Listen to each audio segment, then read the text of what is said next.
मित्रों नमस्कार, मैं विनोद कुमार सचान। ये गाजीपुर से दो किसान हैं, अखिलानंद जी इनका नाम है और आपका नाम हरेंद्र यादव है और ये लड़की प्राची है।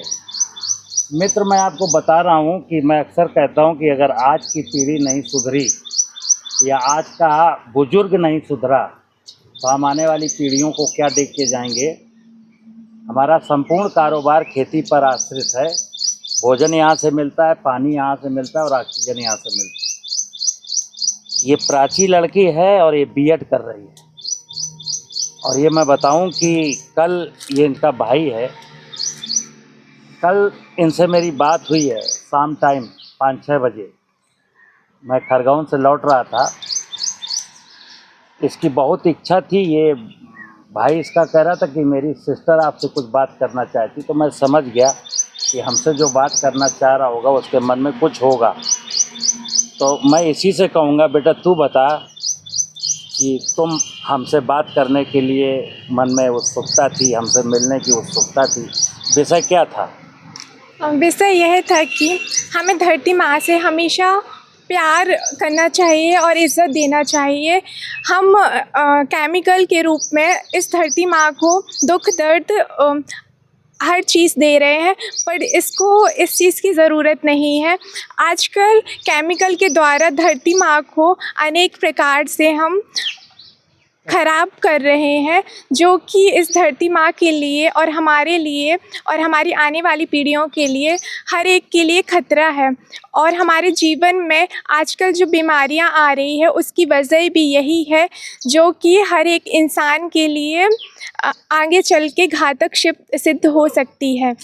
और हम सर की वीडियो बहुत देखते थे और इससे हमें बहुत प्रेरणा मिलती थी, क्योंकि वो इस धरती माँ को बचाना चाहते हैं, हमारे युवा वर्ग को आगे बढ़ाना चाहते हैं। और इस धरती माँ के लिए हम जो कर सकते हैं कि हम नेचुरल फार्मिंग कर सकते हैं, कि जो इस धरती माँ ने जो हमें दिया है हम उसको लौटा दें।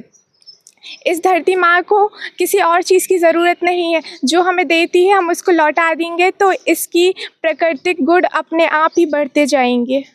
Very good. मित्र, आपने समझ लिया होगा और इसी विषय पर आज मैं वार्ता कर रहा हूँ। मेरे पीछे देखिए कार्बनिक पदार्थ है। ये जो कचरा है ना, अक्सर लोग इसको जला देते हैं। डेली झाड़ू लगाएंगे और इसमें माचिस की तिल्ली से आग लगा देंगे। किसान फसल काटेगा और आग लगा देगा। अनाज घर ले आएगा, फसल के अवशेष पे आग लगा देगा। कुछ किसान इस पदार्थ को उठा करके मेड़ के किनारे रख देते हैं। कुछ किसान इसको ताल तलैया में फेंक देते हैं। बेसिकली इस लड़की ने जो कहा कि हम इस धरती माँ से बहुत कुछ लेते हैं और जो लेते हैं उसका कुछ हिस्सा हमको रिटर्न करना चाहिए, इसी का नाम प्राकृतिक खेती है। ये मेरे पीछे मित्र कार्बन का हिस्सा है, कार्बनिक पदार्थ है। और ये कार्बनिक पदार्थ जैसे बहुत सारा सोशल मीडिया में भ्रम फैलाया जाता है कि ऐसा डाल देंगे तो सड़ जाएगा। इसके सड़ने की एक नेचुरल प्रक्रिया है। मैं इसको नहीं सड़ा सकता। ये सड़ेगा पानी से। जब ये 2 महीना तक इस पत्ती में, अभी ड्राई पत्ती है, 10% मॉइस्चर है, अगर इस पत्ती में 20% मॉइस्चर हो जाए और मॉइस्चर 2 महीना कंटिन्यू कर जाए तो पत्ती का कलर ब्लैक कलर का हो जाएगा। जब कोई पदार्थ ब्लैक कलर का होता है तो उसको हम कहते हैं कार्बन की फॉर्म में आ गया, यानी कार्बन बनने की प्रक्रिया में आ गया। जब ये कार्बन बनने की प्रक्रिया में आता है कार्बनिक पदार्थ, तब इसको धरती में रहने वाले जो माइक्रोब्स हैं वो इसको भोजन के रूप में ग्रहण करने लगते हैं। कार्बनिक पदार्थ को जो 2 जीव हैं, एक दीमक और एक केंचुआ, केंचुआ इस सूखे हुए कार्बनिक पदार्थ को नहीं खा सकता। केंचुआ क्यों? उसका माउथ पार्ट जो है ना वो थोड़ा मुलायम है और ये हार्डनेस है। दीमक इस पदार्थ को खा लेती है। परमात्मा ने या प्रकृति ने इतना एप्रोप्रिएट सिस्टम बनाया है कि अगर मैं उस सिस्टम का अध्ययन करूं तो सारी चीज़ें मुझको समझ में आएंगी। दीमक शुष्क एरिया के लिए है कि इस कार्बनिक पदार्थ को, सूखे पदार्थ को दीमक ऐसे ही खा लेती है और मिट्टी में कन्वर्ट कर देती है। लेकिन ये कार्बनिक पदार्थ अगर भीगा है, नमी आ चुकी, तो इसको केंचुआ भी खा लेता है। लेकिन कहीं अब ना दीमक है ना केंचुआ है। जहाँ दीमक भी नहीं है, केंचुआ भी नहीं है, फिर इस कार्बनिक पदार्थ को कौन खाएगा? जब ये भीगा रहेगा, मुलायम हो जाएगा, कार्बन के रूप में कन्वर्ट हो जाएगा, तब इसको माइक्रो ऑर्गेनिज्म खाएंगे। ज़मीन में रहने वाले बहुत सारे माइक्रो ऑर्गेनिज्म, फिर उसको इसका भोजन वो करेंगे। और जब वो माइक्रो ऑर्गेनिज्म मर जाते हैं तो उसको हम जीवांश कहते हैं। तो मरे हुए जीवों के अंश को ये वनस्पतियाँ खा लेती हैं। अब देखिए मित्र, आज देश में अधिकांश किसान इसके बारे में अवेयर नहीं है। कार्बनिक पदार्थ है, इसको वो बिल्कुल कचरा समझते हैं और आग लगा देते हैं। ये कचड़े से ही कंचन बनता है। बेसिकली धरती का भोजन यही है। Urea, DAP, potash, zinc, sulphur ये भोजन नहीं है। लेकिन जाने अनजाने इस कचड़े के बारे में हम मतलब इसको हम बर्बाद करते हैं, बेच देते हैं, फेंक देते हैं, ताल तलैया में डाल देते हैं, जला देते हैं। तो मित्र, हमारा देखिए जीव जगत का प्राकृतिक खेती में एक सिद्धांत है कि धरती में जितने भी जीव हैं उन सब जीवों को ये वनस्पतियां पालती हैं। अब प्रश्न होता है वनस्पतियों को कौन पालता है? तो वनस्पतियों को ये मिट्टी पालती है, आकाश पालता है, जल पालता है, वायु पालती है और सूरज की रोशनी से फोटोसिंथेसिस करके भोजन बनाती है। लेकिन जब इसकी जड़ से भोजन मिलना है, इसको भी कुछ ना कुछ खुराक रूट से चाहिए, ज़मीन से। वो खुराक इसकी क्या है? बेसिक खुराक है जीवांश, कार्बन नहीं, जीवांश। आज मिट्टी की जांच होती तो उसमें लिखा जाता है 0.3% जीवांश कार्बन है। एक्चुअली जीवांश कार्बन नहीं है, कार्बन की जांच होती है, जीवांश की कोई जांच नहीं होती। लिख दिया जाता है कि जीवांश कार्बन है। जीवांश तो मरे हुए जीवों का अंश ही होता है। लेकिन जब मैं इस ज़मीन में पेस्टिसाइड डालता हूँ दीमक को मारने के लिए, वाइट ग्रब को मारने के लिए, निमेटोड्स को मारने के लिए, तो ज़मीन में जितने बेनिफिशियल माइक्रोब्स हैं या जितने भी बेनिफिशियल जीव हैं वो सब मर जाते। ज़मीन को मैं माँ कहता हूँ, माँ जिंदा है। और माँ में के शरीर में मैंने जब पेस्टिसाइड डाले खतरनाक, तो सारे जीव मर गए। अब अगर किसी के खेत में कार्बन है, ये जीव कार्बनिक पदार्थ है और कार्बन में कन्वर्ट भी हो चुका है, तो जीवांश में नहीं बदलेगा। जीवांश में इसलिए नहीं बदलेगा क्योंकि जीव है नहीं, और जब जीव है नहीं तो जीव मरेंगे नहीं। तो इसीलिए हमको फसलों में urea, DAP, potash, zinc, sulphur की ज़रूरत पड़ती है। अब लोग क्या कहते हैं, जिनको यूरिया, डीएपी, पोटाश, पेस्टिसाइड पर यकीन है, जो इसका बिजनेस कर रहे हैं, वो किसानों को नाना प्रकार से बरगलाते हैं। आज मैं अपनी एक वीडियो में देख रहा था जिसमें मैं फर्टिलाइजर का विरोध कर रहा हूं। दो बुद्धिजीवी हैं, वो हमसे सवाल कर रहे हैं कि सचान साहब, देश में इतनी आबादी है, अगर देश ने केमिकल फर्टिलाइजर बंद कर दिए तो देश भूखों मर जाएगा। एक कह रहा है कि सचान साहब, इतना बीमारी और इंसेक्ट आ चुका है कि अगर लोग पेस्टिसाइड नहीं डालेंगे तो फसलें चौपट हो जाएंगी, कोई पैदावार नहीं मिलेगी। ये या तो बेअकल लोग हैं या ये वो लोग हैं जो पेस्टिसाइड और फर्टिलाइजर के कारोबार से जुड़े हैं, जिनको बड़ा तकलीफ होता है कि अगर देश का किसान इस खेती के विज्ञान को सही से समझ गया और उसने फर्टिलाइजर और पेस्टिसाइड बंद कर दिए तो मेरा बिजनेस तो चौपट हो जाएगा। ऐसे लोग इस प्रकार का कमेंट्स पास करते हैं। मैं ये कहता हूँ कि ये किसने कहा कि अगर हम फर्टिलाइजर नहीं डालेंगे तो भूखों मर जाएंगे? मैं प्राकृतिक खेती में फर्टिलाइजर बंद करने की बात करता ही नहीं हूँ। मैं कहता हूँ इस ज़मीन में जो ह्यूमस है, जो 1% से ज़्यादा होना चाहिए, जो 0.3 रह गया। अब ज़मीन में ह्यूमस की कमी है और मैं ये कहूँ फर्टिलाइजर बंद कर दीजिए, तो नो डाउट उत्पादन गिर जाएगा, किसान मर जाएगा। अब हमें वो तरकीब निकालनी है कि फर्टिलाइजर भी बंद हो जाए और उत्पादन ना गिरे। हमें वो टेक्निक खोज निकालनी है कि मैं पेस्टिसाइड भी ना डालूं और कीट और बीमारियां ख़त्म हो जाएं। इसके बारे में मैं अधिकांश बोलता हूं कि जंगल में, क्योंकि मैं जितनी बात बोलता हूं ना, मैं जंगल से सीख के आया हूं। जंगल में बहुत हरियाली है। जंगल का अगर कार्बोहाइड्रेट आप देख लेंगे ना वनस्पतियों के रूप में, तो हमारे से बहुत ज़्यादा है। जंगल में किसी भी प्लांट को फर्टिलाइजर की ज़रूरत नहीं, किसी भी प्लांट को पानी की ज़रूरत नहीं, किसी भी प्लांट में कोई बीमारी नहीं लगती, किसी भी वृक्ष में कोई इंसेक्ट भी नहीं लगता। क्यों? क्योंकि वहाँ की सॉइल जिंदा है, वहाँ की बायोडाइवर्सिटी जिंदा है। तो बायोडाइवर्सिटी को, सॉइल को जिंदा करना है। बस प्राकृतिक खेती का मतलब है बायोडाइवर्सिटी को जिंदा करना है और ज़मीन की फर्टिलिटी को जिंदा करना है। अब ज़मीन की फर्टिलिटी को कैसे जिंदा करेंगे? तो एक तो मैंने बोला कि पेस्टिसाइड, जब आप क्लोरोपाइरीफास जैसे रसायन डालते हो, रीजेंट है, कोराजिन है, थिमेटेंजी, फोरेटेंजी, फ्यूराडान, ये अगर आप डालेंगे तो ज़मीन कभी जिंदा नहीं होगी। तो मैं कहता हूं इनको बंद कर दो। अब आप कहेंगे कि इनको बंद कर दूंगा तो फिर दीमक नुकसान करेगी। तो मैं बता दूं, दीमक नुकसानदायक प्राणी है ही नहीं। दीमक हमारी मित्र है, चूंकि शुष्क पदार्थ को खाती है।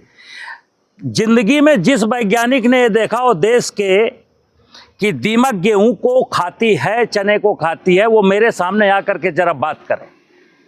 चैलेंज के साथ बोलता हूं। मैंने अध्ययन किया है, दीमक किसी भी जिंदा टिश्यू को नहीं खाती। दीमक केवल सूखे हुए पदार्थ को खाती है। अब जब सूखे हुए किसी गेहूं के पौधे में कोई बीमारी लग गई, गेहूं का पौधा सूख गया, तो पीछे से वो दीमक आई तो नुकसान किया। गेहूं का पौधा सूख चुका था किसी और रीजन से, सूखे हुए पौधे को दीमक खाने आई। जब मैंने उखाड़ के देखा तो दीमक पकड़ी गई बेचारी, चोर चोरी करके भाग गया। मैंने कहा हाँ, दीमक ने इस गेहूं के पौधे को सुखाया है, और मैंने क्लोरोपाइरीफास डाल दिया। ये बहकाया गया, ये बरगलाया गया, हम समझ नहीं पाए। और ये इसलिए हुआ ताकि किसान अगर इस प्रकार के पेस्टिसाइड डालेगा तो ज़मीन मर जाएगी, मेरा कारोबार चलता रहेगा, किसान बर्बाद होता हो तो हो जाए। मित्र, प्राकृतिक खेती में मैं एक ही चीज़ कहता हूँ, ये कार्बनिक पदार्थ है। ज़मीन से जितना लेते हैं उसका अगर आधा हिस्सा भी मैं लौटा दिया ना, तो ज़मीन मेरी धीरे धीरे धीरे धीरे ऊंचाई की ओर बढ़ेगी, यानी कि उसमें ह्यूमस की मात्रा बढ़ेगी।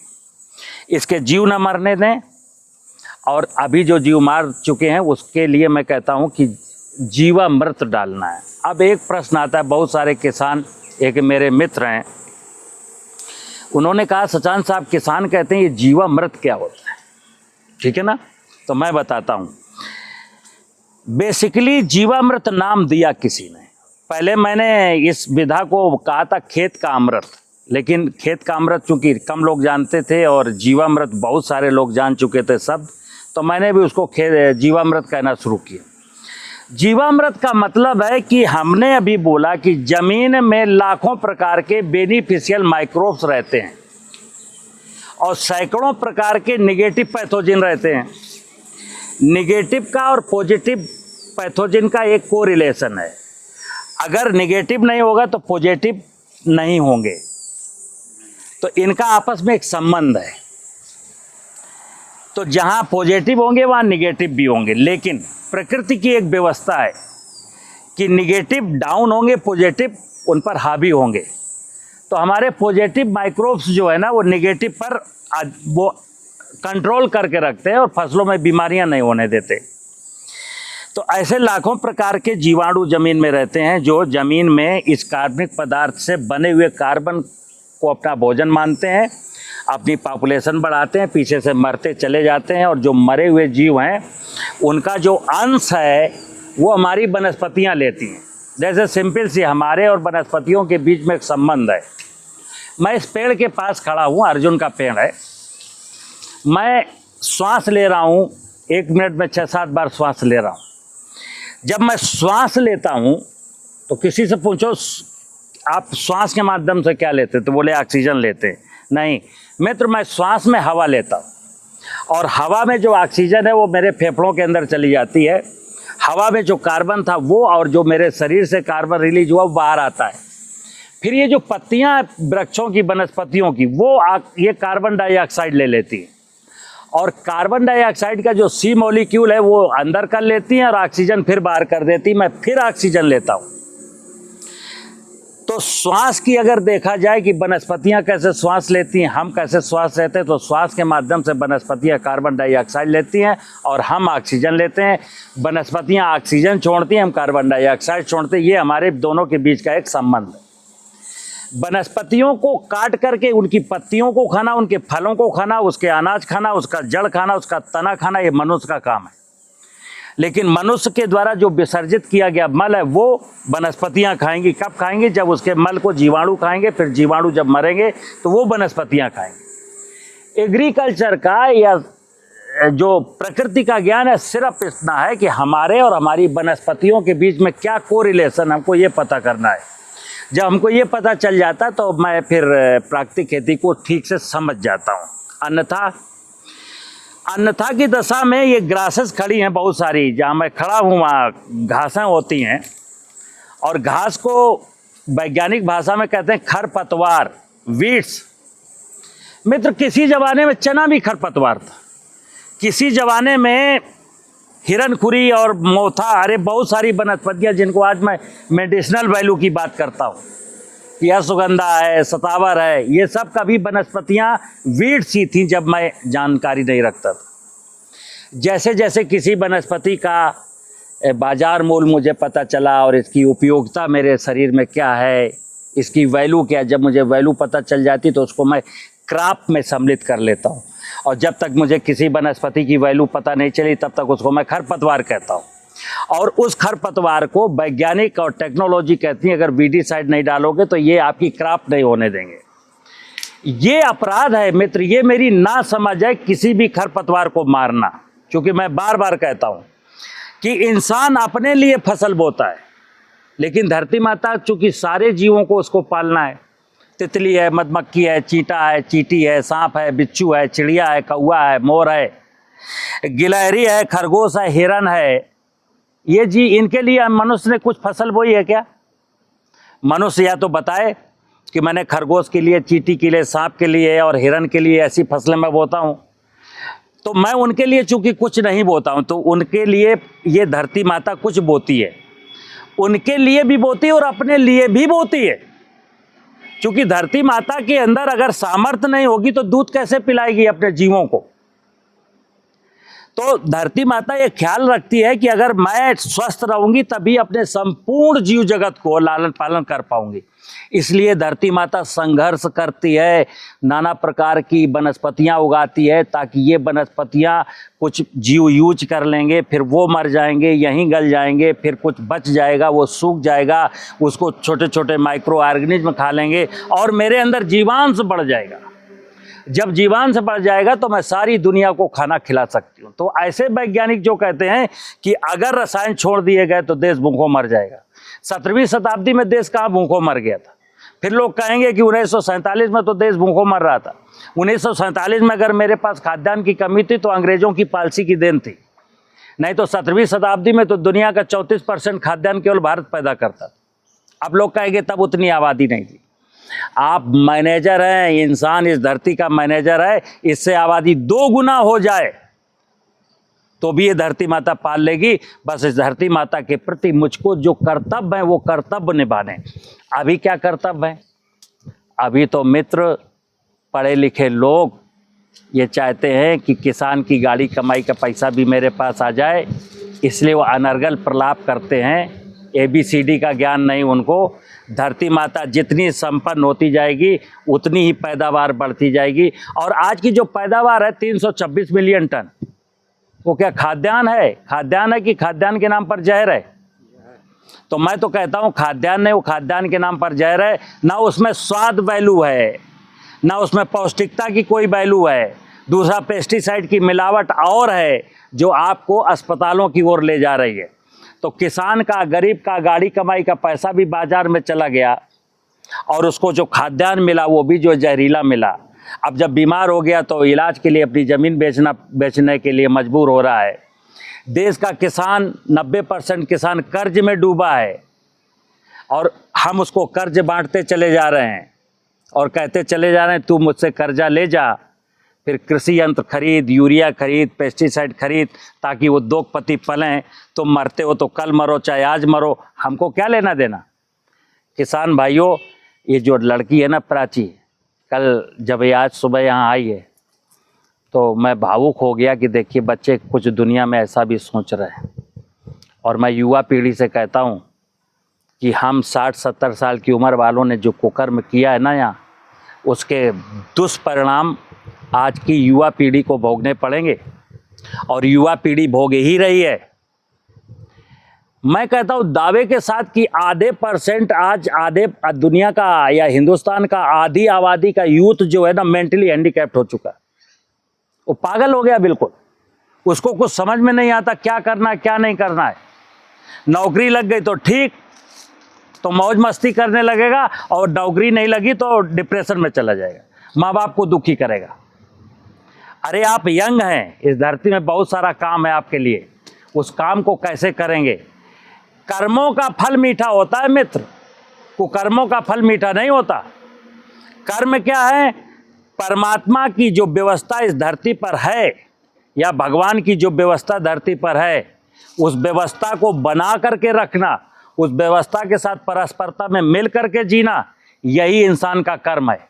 और जो इंसान अपनी खेतों में मेहनत करेगा, नाना प्रकार की फसलें बोएगा, ज़मीन की फर्टिलिटी को ठीक करेगा, ज़मीन के ऊपर पेड़ लगाएगा, ज़मीन के नीचे का पानी नहीं लूटेगा, तो उसका तो फिर भगवान ने कहा तू मेरा काम करेगा तो मैं तेरा काम करूँगा, जा बेटा तुझे आशीर्वाद दिया, अब तेरे जीवन में कोई दुख दर्द नहीं आएगा।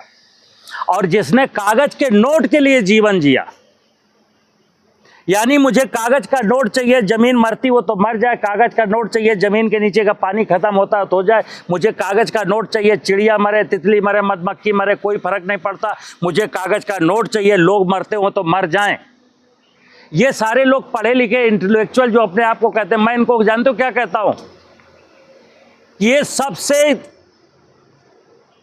दुनिया में अगर मैं कहूं कि सबसे पागलपन जो है वो यही पागलपन है जो कागज के नोट यानी प्राकृतिक संसाधनों को बुला करके, मानवता को बुला करके जो कागज के नोट के पीछे भगता है, उससे ज़्यादा कोई पागल नहीं है, उससे ज़्यादा कोई अपराधी नहीं है, उससे ज़्यादा कोई अधार्मिक नहीं है। राक्षस और देवताओं में क्या फ़र्क है? यही फ़र्क है, जो प्रकृति का समाज का सोचता है वो देवता है, और जो प्रकृति और समाज को लूट करके जेब भरता है वही राक्षस है। आपको तय करना किसान भाइयों, या देश के नीति निर्माता सुन रहे हो, जो भी बुद्धिजीवी सुने, मैं दावे के साथ कहता हूं कि सबकी ड्यूटी है इस धरती माता के प्रति हमारा समर्पण होना चाहिए। धरती माता के बारे में हमको सबको सोचना चाहिए। वर्षा कैसे ज़्यादा हो, जंगल ज़्यादा होंगे तो वर्षा ज़्यादा होगी, वर्षा जब ज़्यादा होगी तो वर्षा का पानी जलाशयों में रुके। एक आपने कहावत सुनी होगी, अधिकांश लोग कहते हैं आजकल का पढ़ा लिखा व्यक्ति कि अरे दुनिया में पानी की कहाँ कमी है, समुद्र में पानी पानी है।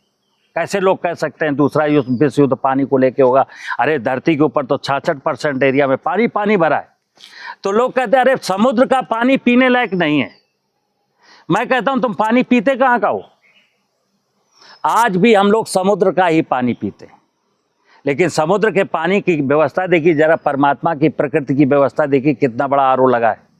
सूरज भगवान की ऊर्जा से, ऊष्मा से, ताप से पानी समुद्र का इवेपोरेट करता है, सारा कचरा वहीं छोड़ जाता है, एक फ्रेश वाटर ऊपर जाता है, और जो बादल है उसको ब्रह्मा जी का कमंडल कहा गया है, और वो पानी ब्रह्मा जी के कमंडल में इकट्ठा हो जाता है। फिर वायु, समुद्र के ऊपर बादल बनते हैं, लेकिन वायु देवता उसको पूरी धरती में डिस्ट्रीब्यूशन करते हैं, और कहाँ करते हैं? जहाँ ज़्यादा जंगल होते हैं वहाँ ज़्यादा बादल भेजते हैं। फिर वो पानी बरसता है इन वनस्पतियों के लिए, ताकि वनस्पतियाँ संपूर्ण जीव जगत को पाल सकें। अब मनुष्य का कर्तव्य है कि तुमको पानी पीना भी है। वनस्पतियों ने तो ले लिया पानी, अब तुमको भी पानी पीना, तो तुम उस पानी का संचय करो। तो हमने क्या किया? सारे तालाब ताल तलैया नष्ट कर दिए। मेरे पास बर्तन ही नहीं, 3 महीना पानी बरसेगा, बरस करके चला जाएगा, ज़मीन से बह जाएगा, मेरे पास बर्तन ही नहीं था मैं भर सकूँ। फिर आप कहते हो कि साहब पानी की बड़ी कमी है। क्यों नहीं होगी? तुम अकर्ता बन के जियोगे, तुम कुछ कर्म नहीं करोगे और फिर पानी की कमी होगी। अरे तो तालाब बनाइए ना खेतों में। आजकल तो योजनाएं भी चल रही हैं, और ना भी योजना चले तो भी मैं किसान से कहता हूँ कि अगर ताल तलैया बना के पानी रोक सकते हो रोको, अगर नहीं रोक सकते हो तो कम से कम धान गेहूँ का रकबा बंद कर दो। धान गेहूं की खेती ही बंद कर दो, ऐसी कोई फसल ना बो जिसमें सिंचाई की बहुत ज़्यादा ज़रूरत होती, तो कम से कम भूगर्भ जल का पानी तो कम लूटेंगे आप। अभी पानी का दोहन निरंतर जारी है, पानी की आवश्यकताएं भी बढ़ रही हैं, लेकिन पानी के बारे में न देश की नीतियों को चिंता है, न ब्यूरोक्रेट को चिंता है, न टेक्नोक्रेट को चिंता है, न हमको चिंता है, न किसान को चिंता है। मित्र, जागिए और प्राकृतिक खेती एक विकल्प है। अगर प्राकृतिक खेती की ओर, प्राकृतिक खेती का मतलब प्रकृति के वैभव को ठीक करना। नमस्कार। आओ जी।